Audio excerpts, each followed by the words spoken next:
সারাদিন কি করলাম, কি খেলাম, কি রান্না করলাম মোটামুটি আপনাদের সাথে একটু শেয়ার করব। আসসালামু আলাইকুম সবাইকে।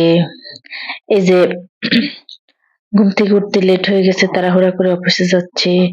আমাদের বাসা থেকে একটু দূরে, এখানে এই যে এরকম সবসময় জ্যাম বেঁধে থাকে, জ্যাম বেঁধে থাকে। এখানে অনেকগুলো সবজির দোকান বসে, মানে মিনি একটা বাজার সকালের দিকে পাওয়া যায়, সকাল থেকে 12টা পর্যন্ত এরকম আর কি।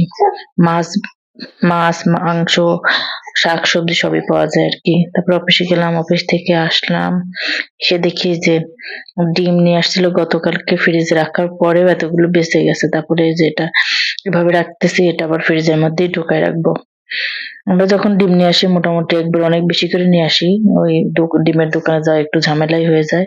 তবে ইদানিং এইটা ডিম রেখে খুব সুবিধা পাচ্ছি, ডিম মানে ভেঙে যাওয়ার কোনো অপশন নাই।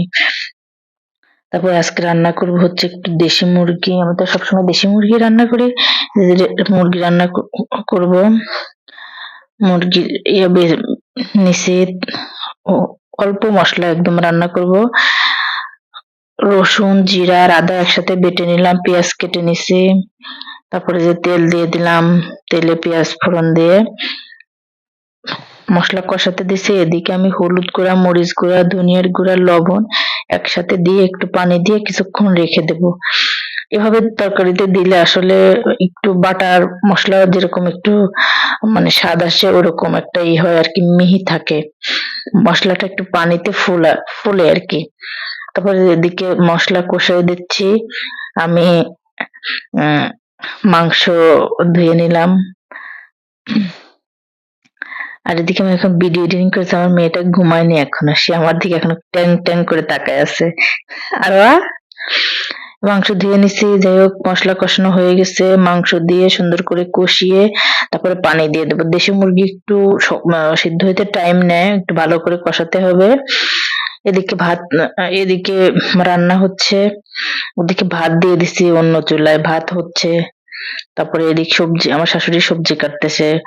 পেঁপে পেঁপে দিয়ে ডাল রান্না হবে, আর একটা সবজি। পেঁপে দিয়ে ডাল রান্না হবে, এদিক মাংস কষাচ্ছে। পানি একটুও দিইনি, কিন্তু এত পানি বের হয়েছে, পানি দিয়ে ধোয়া হয়েছিল তো ভালো করে, এর জন্য এরকম হয়েছে। মোটামুটি মাংস রান্না শেষের দিকে। এই যে মুরগি রান্না হয়ে গেছে, একটু ঝোল ঝোল রাখছি, দেশি মুরগির ঝোল ঝোল খেতে হয়। এটা হচ্ছে পেঁপে দিয়ে মসুর ডাল, এটা রান্না খুবই মজার, আমার খুবই ভালো লাগে। আর এটা তেলানি দিয়ে দেব। এই যে তেলানি দিয়ে দিলাম, পেঁয়াজ রসুন দিয়ে তেল দিয়ে, মানে তেলানি বলতে ভাগার দিয়ে দেব।